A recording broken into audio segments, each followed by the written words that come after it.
So just a little bit of background in case you missed it. I started the company in 1993. Gaze Christian was my partner.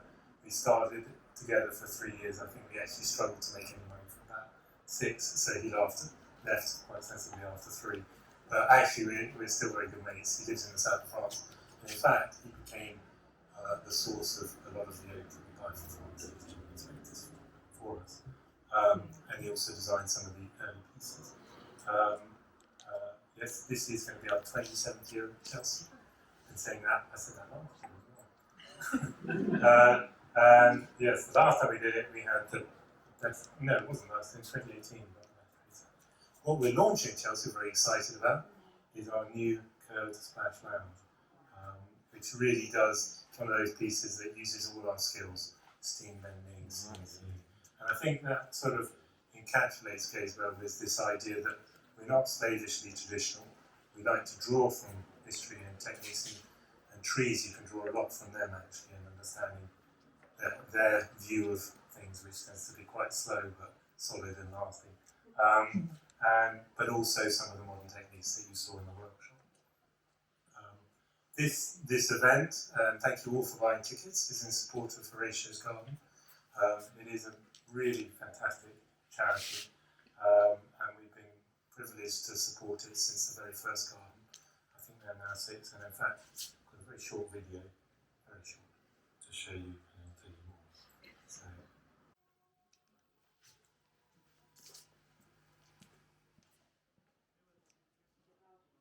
Somewhere to sit and relax, somewhere to clear your mind or have a cry.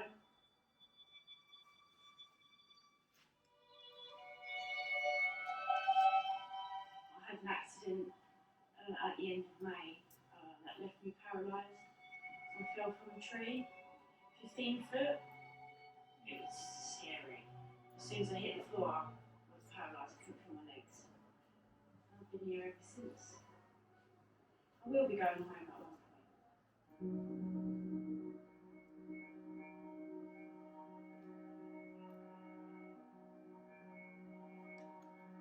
So it's like a hospital.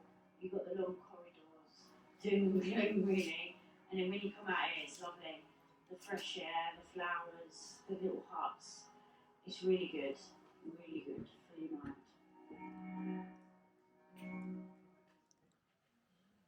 A little snippet.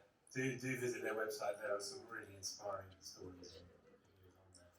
And I think it sort of brings it home. I mean, this whole pandemic that we've just coming through, are we coming through? I think I'd say be positive on it. But it made us all stop and think about the importance of outdoor spaces, I think, and what these people do here and create for us. It's uplifting. So, as I say, a privilege for us to support that charity. Okay, so now that brings me on to the first person on the podium here, Ann-Marie Powell, who I've known for years. So fantastic, because he's just down the road. Always been very inspiring for us. He even has been in several times and judged, more important than Chelsea obviously, our Christmas decoration competition. We take that very seriously. Me too. Yeah, they have to have a brief. But anyway, she's yes, I'm sure many of you would have seen already. Instagram posting on My Real Garden was a real uplift for all of us during. So well done, Ann-Marie. It really was fantastic, and it's still going on. Yeah, still. And I've got the book. Yes, thank you. Yeah, good. And so we'll be hearing more from Ann-Marie, and we're also privileged because Ann-Marie is designing a trade stand for Chelsea this year. Again, very important. It was going to be in May, so she designed it for May, and now it's all changed again. So maybe you tell us a bit about it, Ann-Marie. It's really lovely because, yeah, I stand in the caravan. Says I've known Simon and Caravan for years and years. In fact, my first introduction was back in the 90s when I was doing a telly show, and we used some of Burvill's benches and seats at an abbey that we were doing on a television show, Aqua, over on the Isle of Wight. So, and we've used a lot of their furniture in our designs. We love working with them because the honesty in the pieces that they make, it sings, doesn't it? So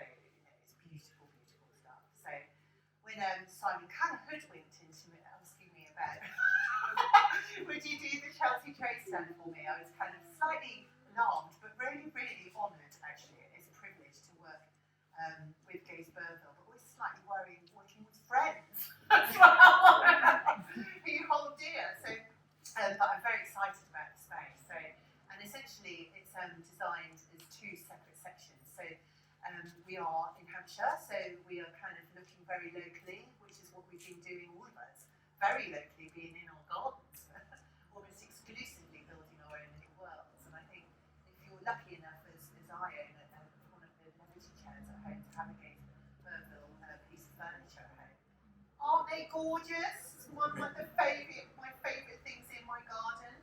So, so we're designing very much in two different things. So there's wild Hampshire at the rear of the garden space, and that's where we're going to have a bit of the AMP madness, I think, going on. It's a lot looser, and of course, and I'm sure we'll hear more about planting schemes from Sarah and Charlotte, where the opportunity to use all that bright kind of harvest richness of autumnal tones will be at the rear. And at the front, it's very much Hampshire refined is the kind of the phrase that when we put together the garden, those are the kind of hooks that we're always thinking of when we're selecting each individual garden element or piece of entourage, as we call it at our studio, just to make sure we're constantly on brief. So yeah, it's going to be a little bit different this year. It's going to be a bit looser, I think, than a lot of the Gaze Burvill gardens of the past. But I hope you will all enjoy it and come to visit us in September. Exciting.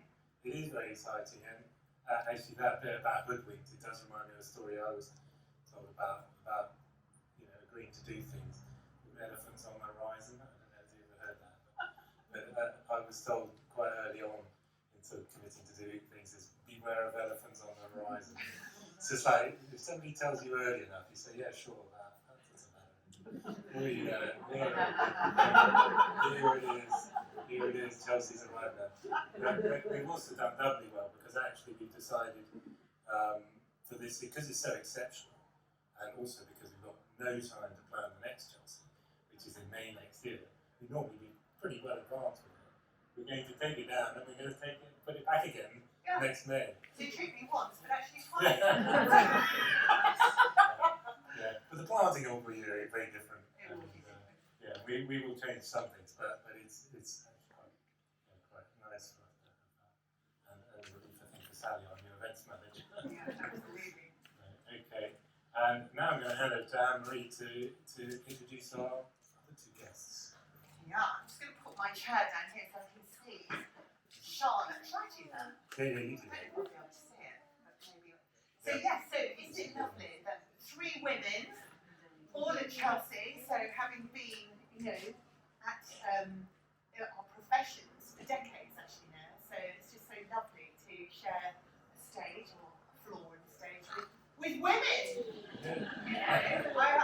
We've worked hard juggling family, children, all sorts of things to get where we are. So I'm very proud of all of us actually, all of us women who are at the top of our game. Go us. And the first guest that Simon's kindly invited to chat with all of us today, Charlotte Harris. And I've known Charlotte for a number of years actually. So she is one half of Hugo Bug.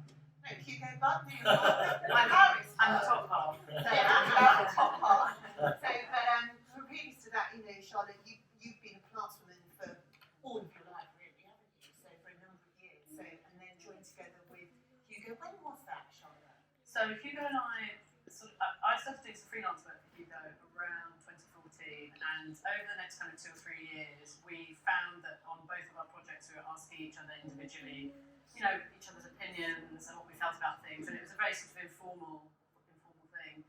And then about the beginning of 2017, we had this kind of really funny Skype call, which is a little bit like being at a party in the kitchen at a party when you quite fancy someone and you want to ask them to go for a drink, but you don't know if they fancy you. Do you know what I mean? So we were a bit like, well, I was thinking, you probably won't want to. I'm absolutely no. I'm sure you won't be. It was so British, the both parents. It was excruciating.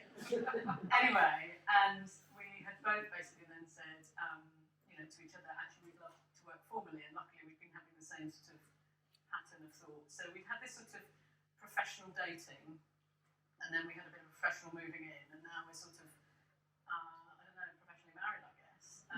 Yeah, it's been fantastic. We're split. We have a studio in London where I'm based, a studio in Devon where he's based, and we have the team split between there.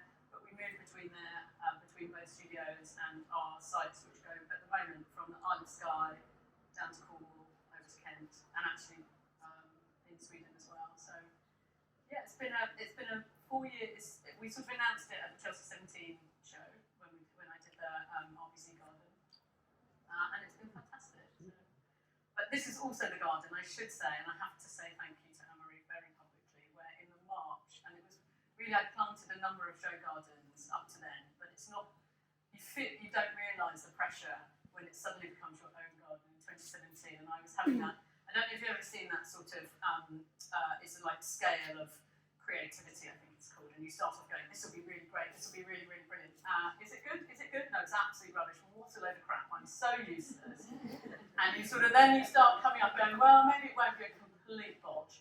And then you come up, go, oh, it's not bad actually. Yeah, no, I've probably got anything. You stand there on press day and go, this is great, this is the best thing. Anyway, so ring Ann-Marie when I'm at this nadir, kind of in March, which is almost sort of where we are now, where you're too far away to change things, really. You're too near to change things, but too far away to roll up your sleeves. And Ann-Marie was absolutely amazing and just pep talked the hell out of me and said, when you stand on that garden on press day, it's like having children. You'll be like, when is the next one coming? And true to form, I forgot the scarring from it. And so, actually, I should take Hugo sends his apologies. He's a young father. He did say to me in September last year, so we were meant to be doing the M&G garden last May and this May. And last September, he said, I've got something to tell you. Tara and I are having a baby at the end of March, but it won't affect Chelsea. And I was like, what in God's name are you talking about? Are you out of your mind? So in a way, we've had a little bit of a get-off anyway. Sorry, I'm ramble on there. No, lovely ramble, Megan. Thank you for that. That's very sweet of you to say that. That's really kind. So, and then I should have pressed the button. So there is the showground, which we'll hear more about in a tick. So very excited about that. And then of course we've got the legend that is Sarah Eberle with us as well. And Lord knows when I first met you, some years ago. Sometimes you can't really remember the quite moment, the moment you met. But I know that I'm sure I would have been like, oh, Sarah Eberle. So, and I didn't need to be kind of a fear because Sarah is, she might be the most decorated designer at the Chelsea Flower Show. So, but she is one of the kindest, most generous people that I know. So, and it's very exciting that she's with us today. So it tells you about her there. So that's for sure. But I don't know if it tells you that she is, yes, an RHS Council member, and thank heavens that she's on council. We're having a little natter about that just before we came. It doesn't give me any advantage at Chelsea. Absolutely. Get that clear. And do you hold the BMH as well? You've got a No, I'm an Associate of Honour, so that's an award for contribution to horticultural career, and there can only be 100 living holders of the award at any one time. So, when I knew Sylvia Crowe and Beth Chatto and people, like this, it's like, wow. That is super massive honour and very well deserved, quite honestly, as well. So, and I have to say, congratulations are in order because Sarah won another award yesterday. So tell us a little bit about that. Well, we have an organisation, it's a publication called Pro Landscaper, which is a fantastic support for our industry, whether you're a contractor or a designer, and they have exhibitions and wonderful publications. Anyway, so I in the lockdown last year, with that first lockdown, when everybody's like, oh, what do we do? I entered their business awards, which I thought was probably a silly idea, but it obviously worked because I won the best design practice. So.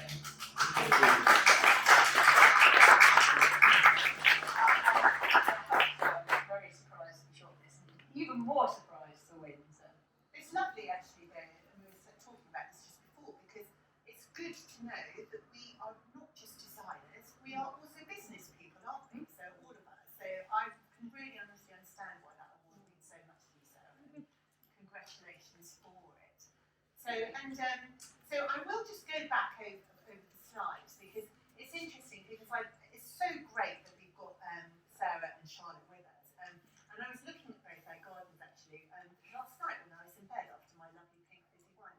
and thought how gorgeous to have two gardens, both actually I believe with kind of the similar kind of vibe as I was talking about earlier, that we have really found in lockdown that our gardens have been our solace, haven't they? And they've been our sanctuary, they've been our well-being, they've been the world that we have built around us and provided stability for us when everything has been adrift.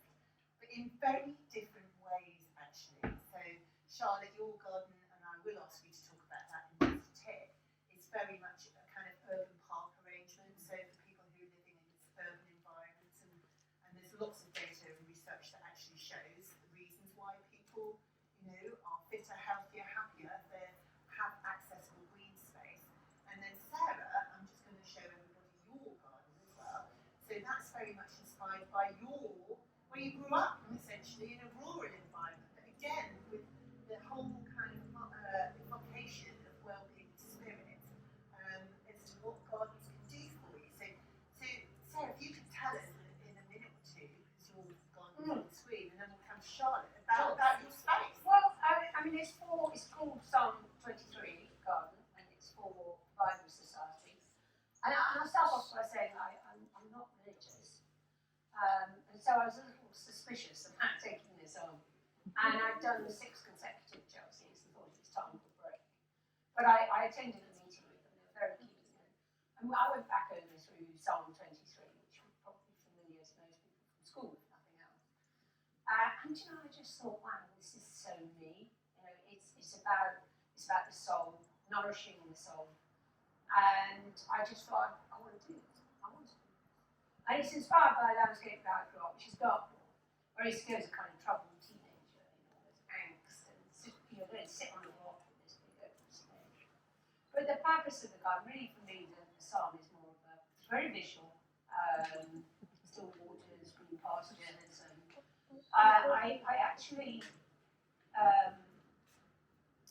it didn't take long for me to get this source of inspiration, and for anybody who sees it or visits, what I'm trying to achieve is, you go out for a walk in the countryside, and you're just ambling along, maybe with your dog or whatever, and there is just something you come across that is auspicious. It may be a tree with the light dappled through the canopy. It may be a rock beside the river, where you just feel that you want to just sit and just be. And so this garden is about that really spiritual relationship with nature. And it's a tough thing to do at a show, because it takes roughly 10 seconds to walk past the garden. And in that time you have to stop people, and you have to engage people in the conversation that you're trying to make. In that environment where there are, I don't know how many people there are on the showground at any one time. I don't know. I think there's 100. Yeah, I think it's going to change in September. It's going to be like 2/3 of what the... No, so when you've got 20,000 people walking around Only the showground, 20,000 people. yes, only 20,000. It's busy, it's sometimes hot, there's too many people, and actually for you to get an emotional response to something you see in this very different environment that's busy and quite stressful, it's a hard thing to do, to evoke that emotional response to the garden. So nothing like, I'm always challenging myself. I think I'm my own worst enemy sometimes. There are some interesting points in it, because the psalm, I should have brought the psalm with me. The Lord is my shepherd. The Lord is my shepherd, Is yes. kind of- And there is, the one question everybody gives me is, though I walk through the valley of death, is like, how are you going to do that then? And it's really...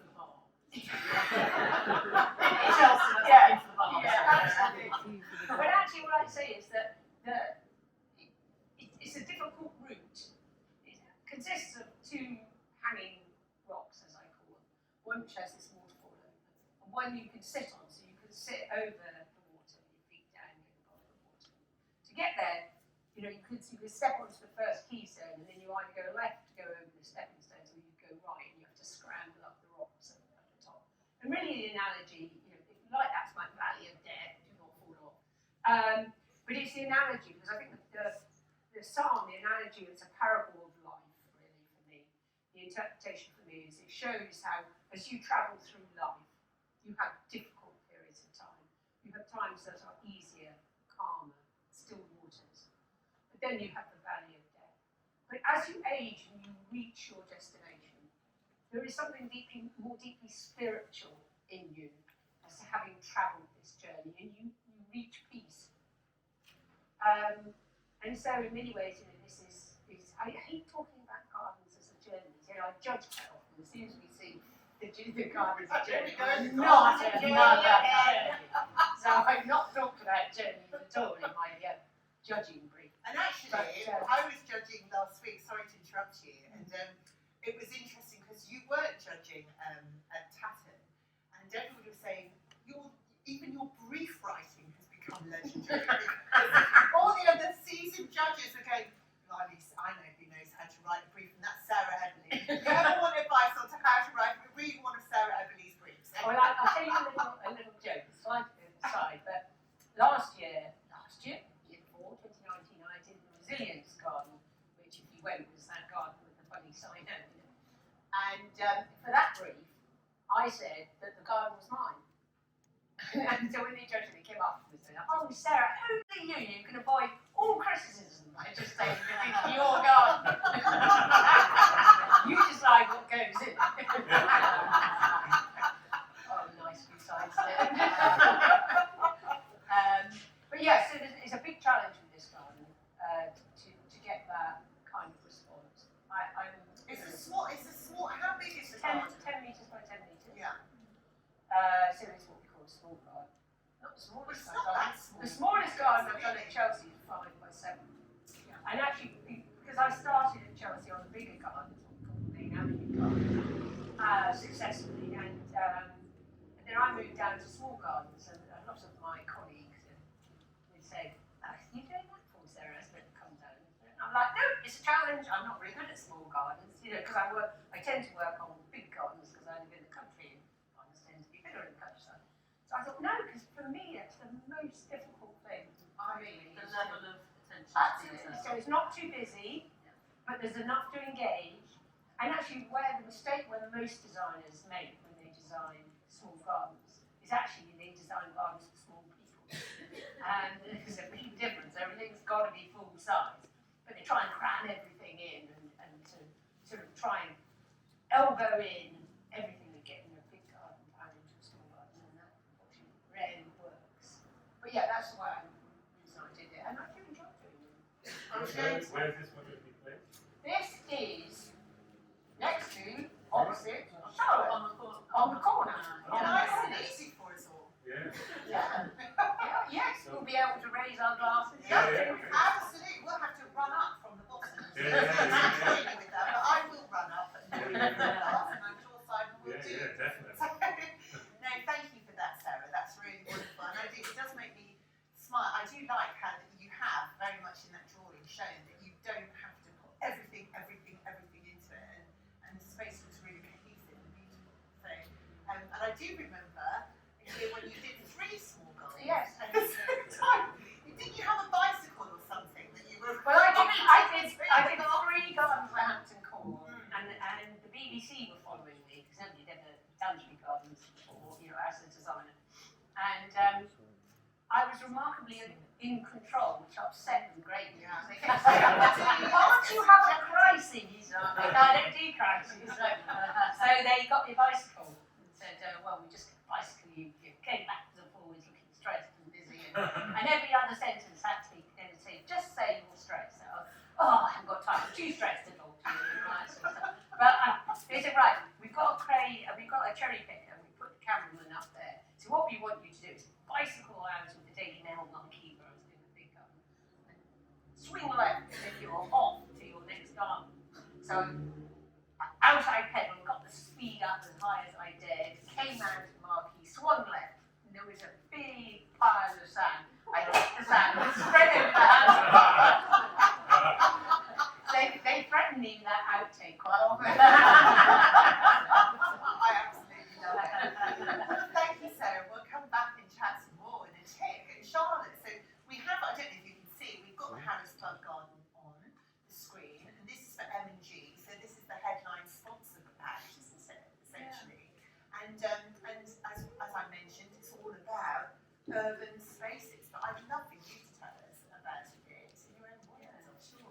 I mean, we've never had a September Chelsea before. People and I have never designed a garden together before, and we've never made a garden this big. So there's no pressure for the headline. So there's absolutely no pressure in not having sleepless nights at the moment at all. But it is. We designed this garden in. Well, actually, started thinking about it in 2018. We designed it for the show in 2020 before the pandemic, and we were really interested in exploring ideas of shared space, not how we own gardens, but how we share them. And especially in towns and cities that are getting, more and more people moving to them, and where that sort of competition for green space and the sort of pressure by developers to build, the gardens and landscape is seen as a void rather than something that has real value for people and wildlife in its own right. And so we really wanted to have that open up that discussion at Chelsea, which is, the place where people gardens go, that actually shared spaces are as valid to that discussion as our own private spaces for those of us who are lucky to have them. So we had this idea of a pocket park and looked at What is a pocket park?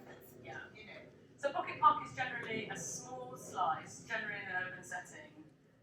It is a micro park essentially, and New York particularly they were the flagship parks within New York about 30, 40 years ago, and we have adopted that over here, and that is increasingly, there's been funding by the Mayor of London, for example, for pocket parks, and it's an accessible public space, and our hope is that this space is a place for people and wildlife, and that it really talks about how nowhere is too battered or too small not to be transformed into something beautiful, and somewhere where we can find a haven, really.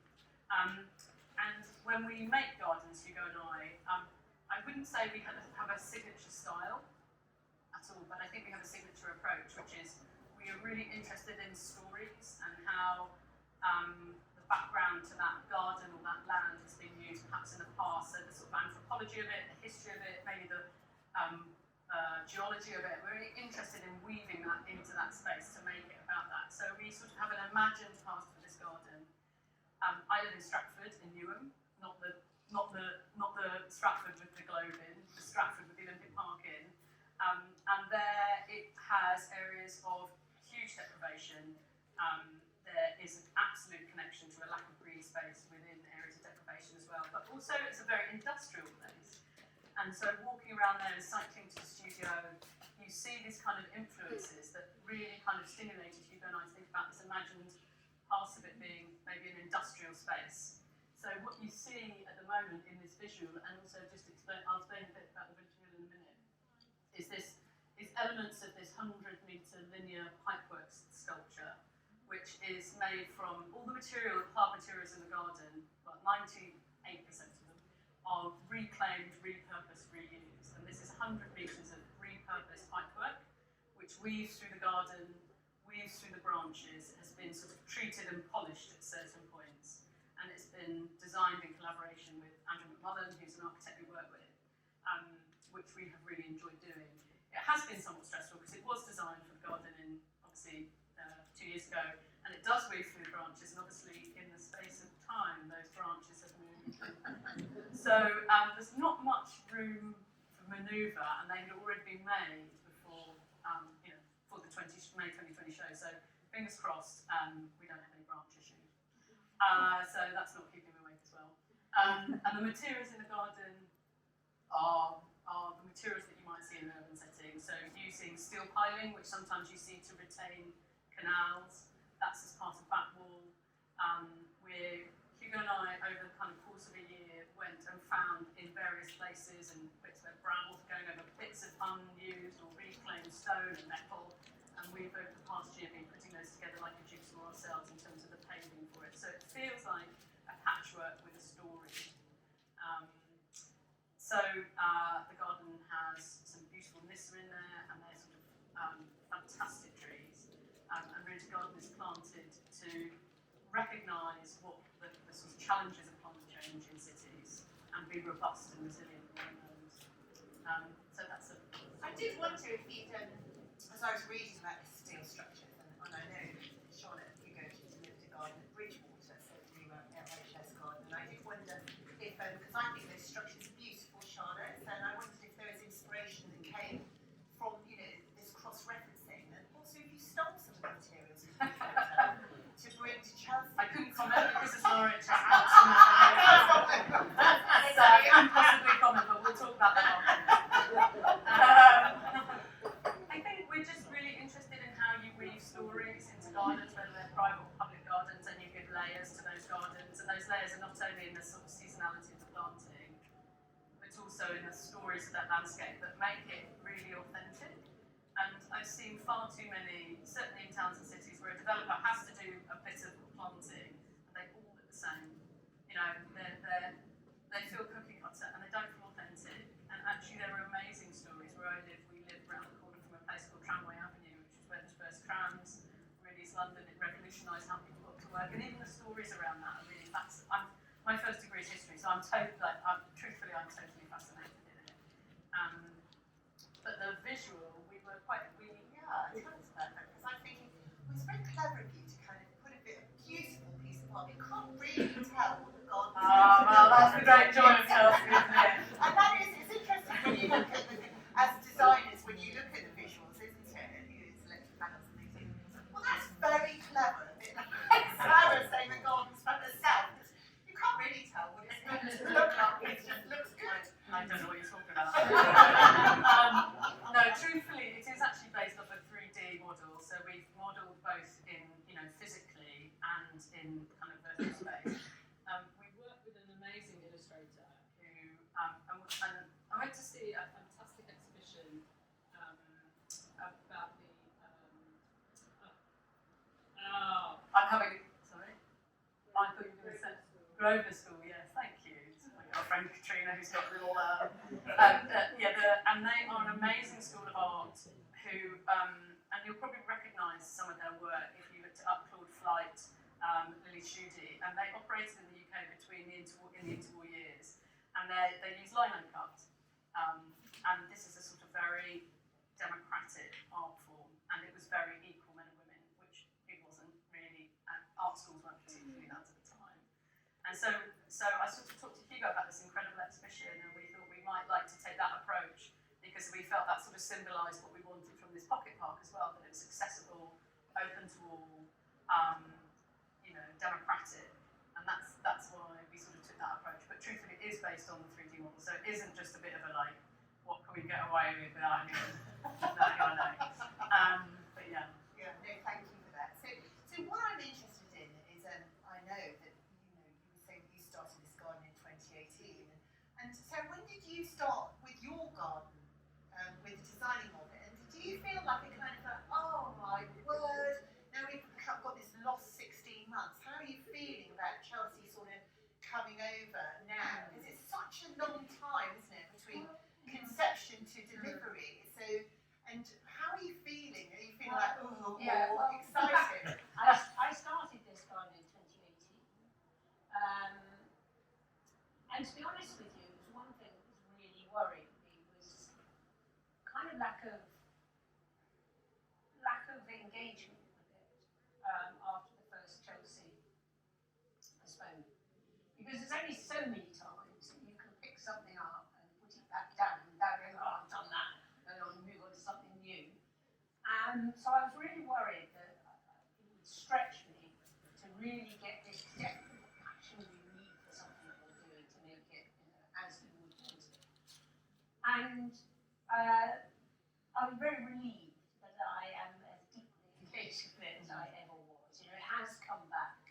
That level of excitement of going to Chelsea and flying up to Scotland and finding the rocks and all this kind of stuff and checking all the trees and my goodness, they've grown in 2 years. Yes. So extraordinary actually. But and I'm excited about the fact that it's September. It's completely historic event, and I want to be there. And actually, September is my favourite month. Always has been, and I think it's what my mother used to call painterly night. Those long shadows that you get in September. In the early morning when the sun comes up. At least some of the days. I think these gardens are just going to be magical, all of them.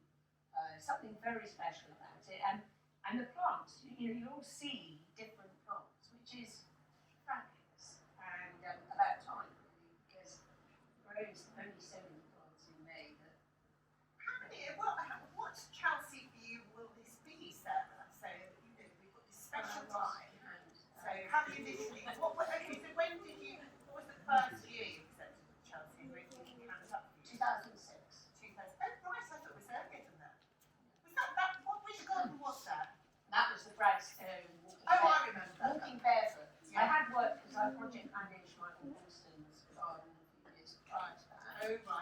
I was I have basically. almost an encyclopedic memory, you two as well, about all the gardens at Sheriff, going back and back and back. My memory is dreadful, but I really cut my teeth at Hampton Court, so I did many years there. And I was the sort of designer like, it's Chelsea, I don't know what this thing about Chelsea is all about. And I did my first Chelsea, I have to go on.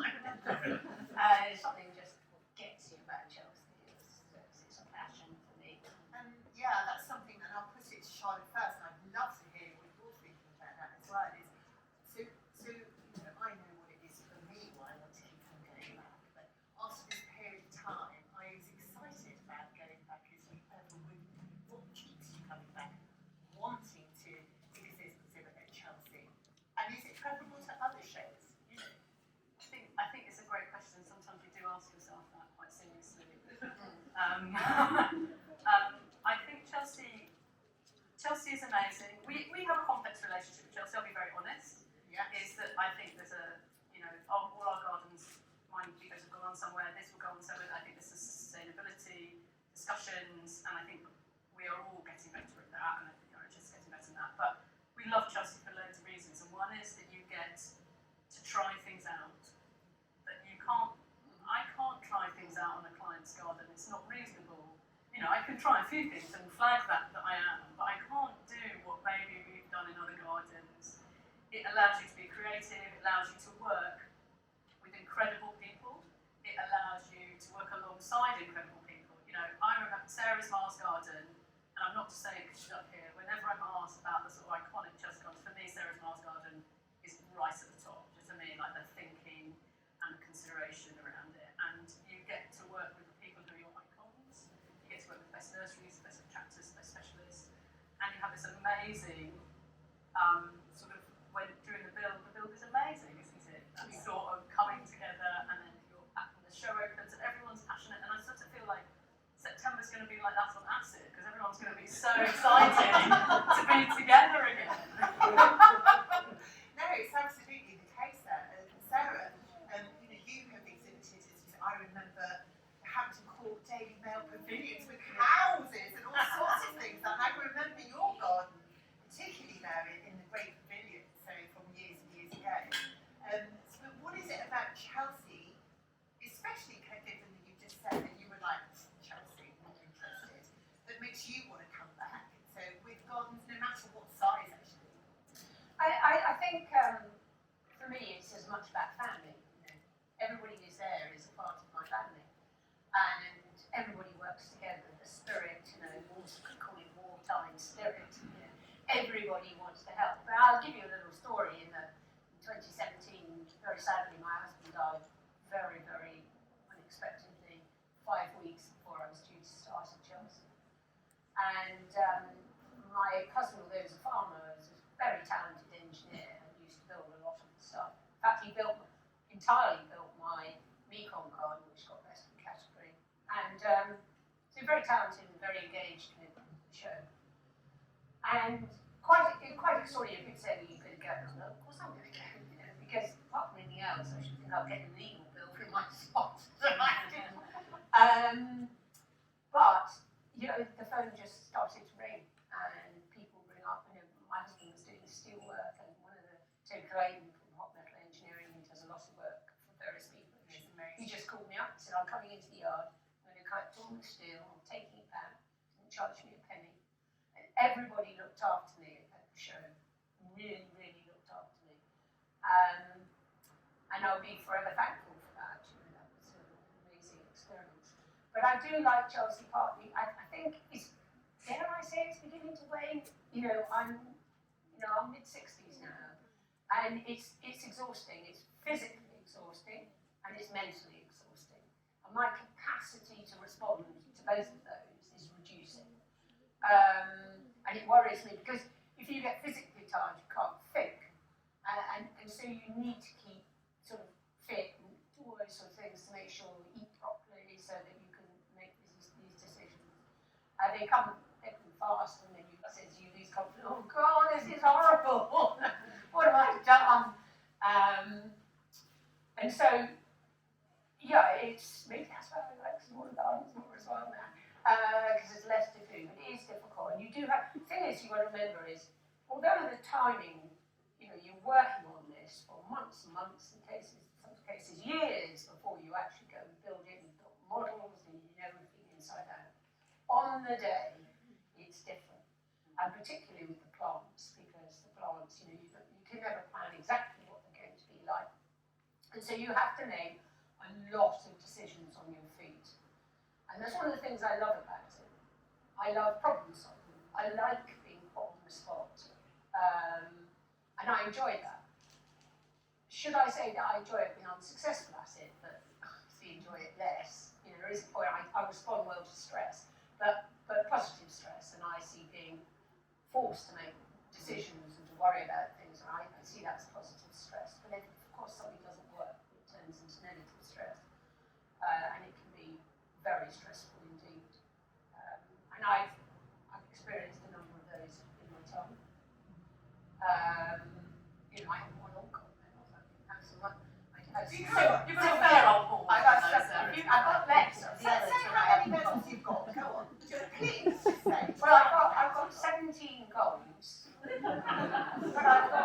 I've got I think 9 silver gilts over the years. Have you got the others as well? Just a minute. Have you got a silver? I have. I've got a silver. I've got two. I'll tell you a It's nice story. to have all the colours. I've got 2 silvers. I've got 2 silvers. One was for doing an unjudged section of the Daily Mail, which is what they've called the taster, outside the front of the Daily Mail. It's not garden. It's not it's not judged.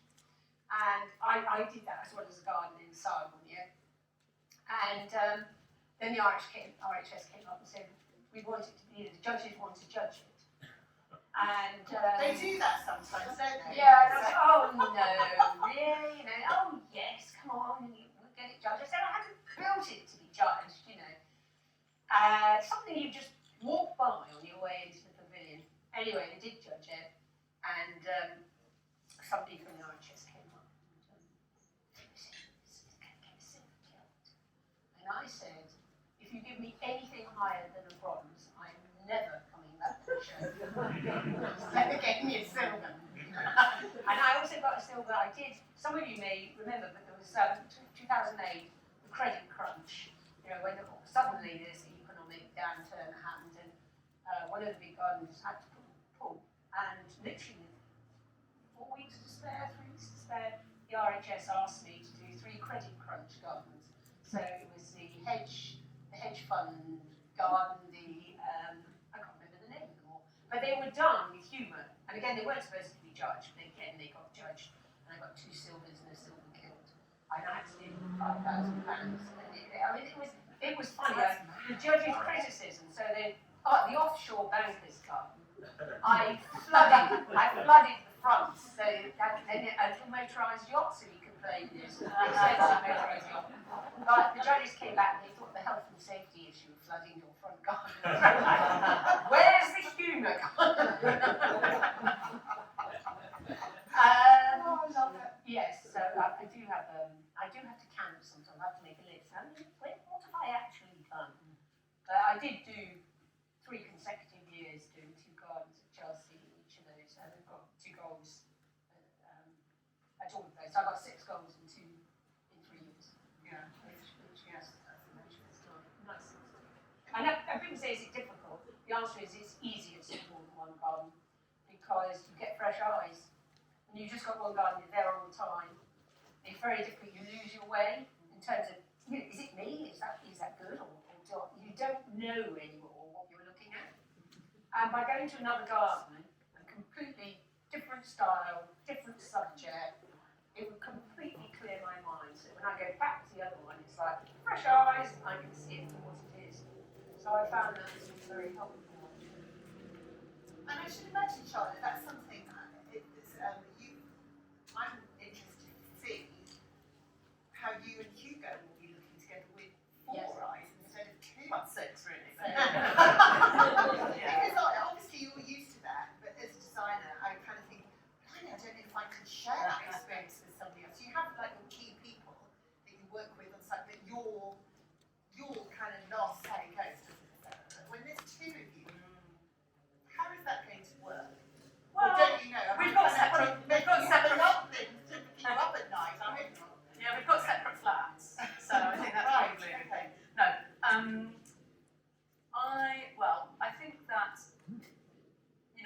was really in the background of my Chelsea garden, and I did the planting of his 2016 garden. So actually, I feel that we've sort of trod that, together before at a show. We do it on all our gardens. We don't split gardens. We always start at the concept phase together, and it might be that one person leads, but the other person peer reviews it. And I think that because it is about the idea of that work, we always look at it through that lens. And to be honest, we've been working on it for a really long time now. So, and I think there will be moments that will have a bit of tension. Of course there will be. I mean, it wouldn't be Chelsea without it. But I'm hoping that we have a sort of baseline of understanding of each other. I mean, we've only had one row, which is, I think, pretty impressive. That is. But it was in front of contractors in the middle of Bridgewater. So, Right, okay. Not so. I mean, it was a sort of passive-aggressive row, so it wasn't really a row. But I think, touch wood, it will be okay. I think it's about being really clear on the brief. And when Sarah's saying it's about having that clarity, and if you're clear on the brief, and you always look at the lens of that brief, and it's about that work. And Tell us about that actually, and I'm sure, Sarah, you will also have more you can add to it being a judge. So because I think people don't understand how always, and forgive me if you do, but how the medals are awarded actually. So you're talking about your brief, Charlotte. So tell us. Obviously, you don't tell us what's in the brief, but that's where you begin, isn't it? Really, with the kind of medals journey. So you have a sequence of questions in the brief, and the brief is one of the, I've got two judges alongside. They can probably give far. I did judges training at Hampton Court, and that was quite an eye-opener as well. But there are a number of elements that are marked on the garden, points marked. It's sort of very points-based, so there can't be any kind of like, well, I don't really like that one. That's not what it's about. But your brief is an absolutely integral part of that. Because if you don't meet your brief, like your client brief when we're designing gardens, then you haven't done what you said you're going to do. And it is about giving enough information for the judges to understand what the garden is about, but not enough rope to hang yourself with. So, for example, the example that someone said to me when I did 2017 was, if you're going to I didn't have an orchard, but the example was the orchard. If you put in there, the apples will be flowering beautifully, apple orchard will be flowering beautifully in May, but something happens, they're not flowering and you have to use pears, you are going to be marked down for that. But whereas you say there will be an orchard, it's navigating giving a kind of background to the garden.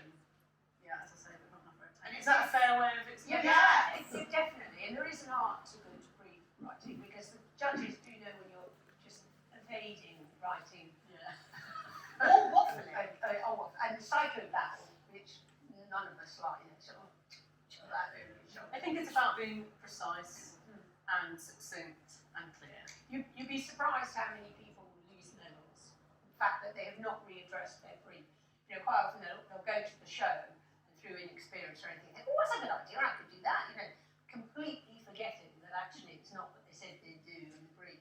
And interestingly, and it's Hugo won't mind saying it, his 2016 garden was only a couple of points of gold because his brief was incorrect. So he missed something in the brief, or he said he committed to doing something in the brief that wasn't carried in the garden, and that knocked points off it, and he got a silver gill, and that was about the brief. So it is incredibly important to get that right and spend the time on it, Sarah says. Yeah, I remember being attacked by you coming up. I wasn't judging. No, he was really good. He came up and said, why didn't we get it? What did I do wrong? So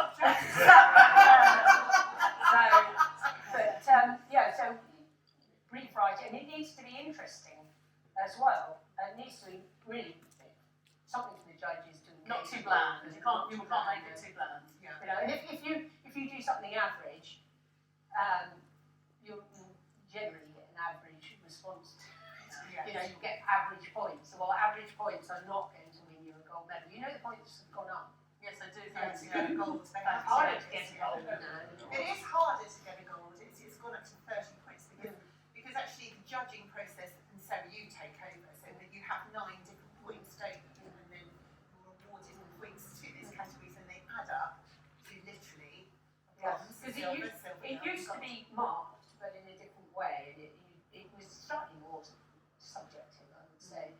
But when I did Mars Garden, it marked differently. You were marked out at 100. Now it's out of 40. Broken it down.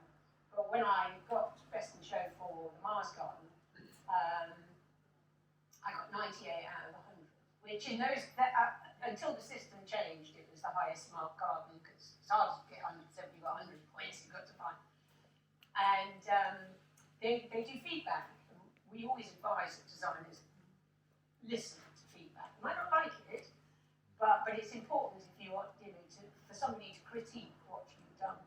Anyway, it was quite funny because I said, well, could I have feedback? And I can remember I was lounging under a tree by the champagne marquee with my glass, and Andrew Wilson, who used to do a lot of judging, he runs London College of Garden Design, and he said, I could see them approaching me, they were roaring with laughter, going, why on earth do you want feedback? I said, I want to know where my 2 points were. And he says that at the college now every time, you need to know where did you lose your point? It's always important to know where you lose your point, because there's always room for improvement, isn't there? Always. So, and it's a very different beast, isn't it, doing a show garden than it is for designing a garden for any of you, actually, isn't it, Charlotte? So doing shows, a different kind of string to your bow, a different technique you're using. But I would agree with Charlotte that one of the things I found was valuable. It allows me to be creative in a way that I can't practice on my clients, and I think that keeps you fresh as a designer. You need to keep moving forward, new challenges to be a good creative, and it gives us the opportunity to do that. And to try out new techniques, because as I say, you don't want that to be a risk on your client. It's an opportunity to try things out, and they go, yeah, that really worked. We should definitely do more of that. I mean, it's funny though, isn't it? Because you're doing it in a public forum. Yeah. So having a play. With only the BBC felt it. 20,000 millions of people watching you all around the Well, I world. mean, I did a steel deck once at Hampton Court, and in the preview, Monty Don was doing his stuff. This is before, because you have to wait a long time to get on board. And I was watching it, and he was upstairs because it had an upstairs step. It was a steel deck, and he said, "Barb, we have a problem here." Oops, there goes my man. He said, "You can fry an egg on this too." And I got so good because it was, but that was something I wanted to try. Yeah. And I've walking it. Don't fall off. No. And I've made a mistake. But I take responsibility for that. But it is interesting actually, because it hurts when you don't get a medal that you think you deserve. Always, doesn't it? But actually, with hindsight, looking back, the hurt moves away, doesn't it? And suddenly you're like, no, I get it. So I actually can get it now, and then you improve on your next garden. But they are different from gardens that you design for the average customer. I mean, what planting rates are you considering using at show at the moment, so per metre? Things like that. Oh, I can't. I actually wouldn't be able to tell you, Anne-Marie, what it is per metre, but I do know it's a lot more than we would. I can't. You would know, wouldn't you? 30 a metre. I mean, if you're using the standard 3 litre or 2 litre pot, then it's 20 to 30 square metre. Yeah, and then you have a range, obviously, because you want some things that are much more fuller and more established, so you might have 10 metre pots, so it varies, but you have this instant impact of planting, which, so when we've taken gardens on to go elsewhere, you will then obviously editing that down because it's not manageable. Yeah. Garden. And it is interesting actually, isn't it? Because you could never ever have a Chelsea show garden at home, could you really? Because they are pots of fantasy. So They are, but I think increasingly, I think there was a time when everything looks absolutely spectacular in May, and that's what we do. But I think increasingly people are thinking about, okay, what is the form of a plant that it might come into down the track? So we had included plants, but we knew that we wanted to say, if it was happening in May, because it's a public garden, because it's going on somewhere, there would still be something happening in September. Thank goodness, really. But things that maybe aren't at their peak, but are still beautiful, like calamagrostis we have in there. Okay, you don't have those lovely biscuity plumes, but you've got that lovely there's kind of strappy foliage, or actea, or hydrangea crumpifolia. And so I think it isn't all about what is looking good in that moment, is it increasingly? That's my reading. So, no, it all has to look good in that moment. Yeah. It's not like a complete floral kind of moment, not really about that. Yeah, and there's a thing that we talk about in judging terms, and I'm sure lots of people, is flower arranging. You know, getting less interested in flower arranging, I think, just generally all of us really. So if you want to see interesting horticulture correct planting details and hard landscaping details that can inspire people to, you know, to experiment at home. I want to get to asking if anybody's got any questions, but I would love you to just finish each of you in, you know, just a quick sentence about what element of your garden are you most excited about to see finally at show. Well, who wants to go first? I'm pulling age. It's really hard. It varies sort of every day. But we have got these Nissa, which these three Nissa, which are sort of 8-9 meters high, and they're absolutely beautiful. They're slow-growing trees. They're difficult to find. They're absolutely spectacular. And if we had the May show, they would be beautiful and lively. With luck, they will be going into their autumn grandeur. And for me, and like that is really exciting. Can we talk about the change in the seasons in this garden? Can we really celebrate it and it feel like a real garden where there are those lovely biscuity colours and, you know, reds in there? Absolute confession, when I went to Crocus to see the trees the week that would have been the May show, because we'd had a cold spring, they weren't even in leaf. So I believe that's what's known as a get-off. Yeah. And Sarah, what are you most excited about in your one detail? Just being back, but getting the rock work right. You know, rock is not, you know, rock is hard, and I enjoy that side because it, you know, there's a crane involved and all the rest of it. You're really under pressure there to that you don't keep going, oh, change my mind, and the guy's like, no. It's funny because I can already picture you sitting on that rock with your feet. it's 8 tons. One piece of rock is 8 tons for a 10 metre by 10 metre garden. That is a lot of rock. But I remember when I did the resilience garden and we were putting in the rocks, you know, and get the second to last rock in, and they're like, "Is it all right before we take the strops off?" You know, and I went, "It's perfect. I just want the leading edge up 10 mil." And the funny thing is, the guys never go, "Ha, you're joking," or "Oh, ridiculous, that's not going to make any difference." They just go, "Yep, fine, here we go," and they just get on. And that 10 millimetres makes all the difference. I always love seeing you enjoying your gardens, and you do make them for yourself because you're always kind of sitting in them and enjoying them, and I love seeing you enjoy your gardens at show. So thank you. So has anybody got any questions for Sarah or Charlotte? Because I want to give you the opportunity to ask them. Yes, please. I was wondering why actually. Do we need it? Do we need it? Okay, good. Good, I'm yeah. going to get it for shout. Okay, so it was 2 questions really. One about plants, which is, do they stay in their pots or do they come out of their pots? And the other question is about approaches to planting. So I would put them into 2 categories. One is a sort of what they call basics planting, which is a pattern planting, and the other one that I tend to call compositional planting. So which are your preferred approaches within your own gardens?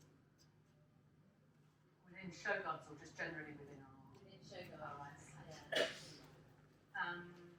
Well, so on the first question, wherever possible, I have kept things in pots because it means that they can be reused, the plants can be reused and not trashed, and it's just a bit easier for them to retain water. So, but quite often we will slice the lips of the pot off so you don't see it above the mulch. And in terms of the garden, I think it depends on the brief of the garden. So when we did the Royal Bank of Canada garden, that was an observation of how things were growing in Ontario, and that sort of naturalistic planting style, which felt much more botanic exploration of texture, whereas this garden has to take into account the fact that the brief is a public space, so we have to think about what goes in there. So it is more compositional, truthfully, than matrix, I would say. I generally pots, plant in pots, yes, for sure. Sometimes you have to take them out because, one, they may be a bit overgrown, which is potential danger for this autumn. And actually, there's so much root in there. The danger is you can't get enough water in the pot, and they get flagged during the week when you least need it. So sometimes that, or because the space is not pot shaped, we something into a rock or something like that. But with regard to style, I would say even if your style of the garden that you're doing at the show might be matrix, it's always compositional because you use no such thing as random. It's all that lovely thing of do random, but then you make, that's random enough, let's do it again. But you always, because you're trying to win medals, and therefore you are interfering. And so even if it looks random and matrix to you, the viewer, it's not. Yeah, lovely. Thank you. Any other questions? I've got one. Go on then. I'm just interested on the judging process and how are the judges themselves appointed? Well, the judges need to be leaders in their field, so it's a mixture of construction experts, horticulturalists, plants people. There's a generally, what other? Designers. Designers. How many are you?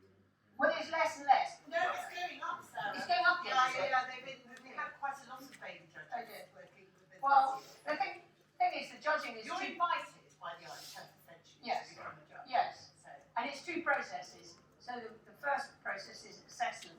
So 3 assessors go round, and they spend quite a long time on the garden, and they talk it through, and they look at every little crevice and crack to see what's there, and they recommend an award.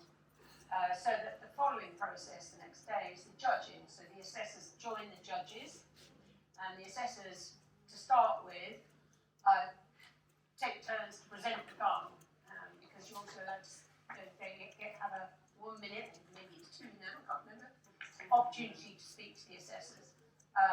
So they will recommend an award, and then they go through the same process all over again, and every point, every section that is judged on is voted on, and all judges and assessors vote. yeah, we check everything, like literally, the paint, like, have a feel of that, how's it affects you, the markdown. Yeah, have you looked at them? Sit Well, on it the was in the chair, brief. does it wobble? It was in the brief. So yeah, well, can I just make Save that's money. okay? Yeah. Sorry, I just thought it would be interesting, but I think people when you say Sarah only can write a brief, I can't always, but I've done enough of them. The most important thing for anybody writing a brief is not to be ambiguous. If you are at any point ambiguous, the judges will make up their minds. And so if there's something ambiguous, you have to face up to it and tell them that you may question this, but that's why it's done, whatever, because ambiguity is the death of gold medals. I think that's probably a good point to end on, actually. Yeah, let's not be ambiguous. Yeah, no, that's not the ambiguous. I think it's really good. I think thank you all 3 for that really great insight into Chelsea. I think we can all really look forward. This year is exceptional. It's funny, I've been following it. I don't know how much you've been following the Olympics, but it's starting to sort of catch you a bit, isn't it, when you hear about these gold medals that we're getting in Britain and things like that. And this is the Olympics of our world, and the effort and the mental strain which is being talked about a lot in these Olympics, which is really good, actually, really good that everybody's been so open about it. It's really good to, you've been very open about, what you go through and the struggles and things, and it's really, I think all of you, I hope you all will get the chance to go to Chelsea this year, to try. I think it gives you now a different connection from hearing from you. So thank you very, very much.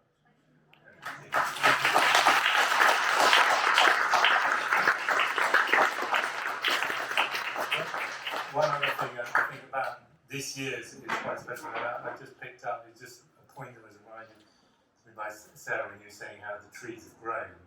And it's just quite a fascinating thing that I just learned, very interesting as well. I don't know how many of you know tomorrow is called Lammas Day. And I didn't know about this. Tony Kirkham at Q just explaining the other day. There's a thing called Lammas growth. So Lammas is pronounced Lammas, but it's written Lammas. And it's an Anglican festival. happens tomorrow, 1st of August, where people bring the bread into the church and celebrate the harvest. And Lammas growth is when trees do a second flush of leaves in the same year. So, and interestingly, some of you, I mentioned the Verdun bench that we made at Kew. Well, I was there looking at it with Tony, because they actually rescued a cutting from the tree after it fell, and they planted. So if you go there, there's another young Quercus petraea growing alongside, which has actually grown massively this year. And he was pointing out on the leaves, you could see where it grew this spring, and then it's shot out a second time. And that's just come on, and that's called Lammas growth.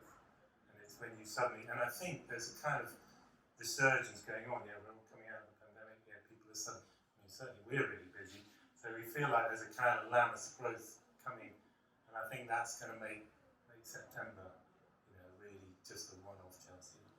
Right, it's going to be very special, isn't it? Brilliant. So now, enjoy the outdoor space. That's what we're all here for as well. So do go out. I think Elliot Johnson-Paul, who's our chef for the day, has created some things for you all to try. So do have a look and get out there. Yeah. Okay. Thank you all for coming again. Thank you.